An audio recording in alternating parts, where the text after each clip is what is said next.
6, 12. 6க்கு நேர் எதிர்பாவம் தான் 12. ஒரு ஒரு வட்டம், ஒரு வீல், அதில் இருக்க கம்பி கம்பியாக இருக்கு இல்லையா, அந்த மாதிரி இருக்கிறது தான். ஒரு கம்பி நசுங்கிச்சு வச்சுக்கோங்களேன், இன்னொரு பக்கம் வீங்கும். இப்படி தான் அந்த வட்டம் வட்டமாக இல்லாமல் ஒரு பக்கம் வீங்கி இருந்த அந்த வீல் எப்படி ஏற்றத்தாழோடு ஏறி இறங்க டம்மு டம்மு டம்மு டம்முன்னு போகுமோ, அந்த மாதிரி தான். ஏதோ ஒரு பக்கம் இல்லாமல் 2 பக்கமும் பேலன்ஸ் பண்ணணும்.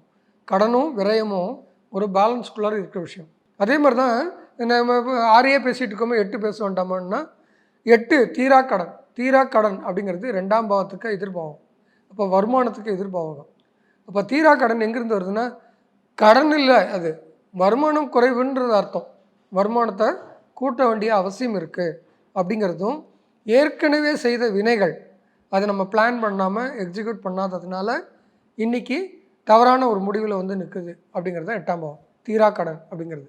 இப்போ 6 கடன் அடைக்கும்போது ப்ராக்டிக்கலாக செய்ய வேண்டிய விஷயங்கள் என்ன அப்படின்னு பார்த்தீங்கன்னா, இப்போ நான் வந்து ஒரு ஒரு 15,000 நான் இஎம்ஐ கட்டிகிட்ருக்கேன் அப்படின்னா, இந்த இஎம்ஐ முடிஞ்ச பிறகு உடனேவே நமக்கு இன்னொரு கடன் தான் உருவாடும்.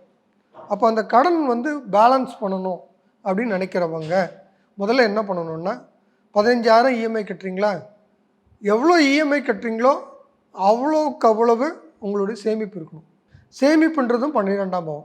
உங்கள் சேமிப்பும் இஎம்ஐயும் எடுத்து வச்ச பிறகு பேலன்ஸ் என்ன இருக்குதோ அதை தான் உங்களுக்கு விரயம் பண்ணுறதுக்கான தகுதி இருக்குதுன்னு புரிஞ்சுக்கணும்.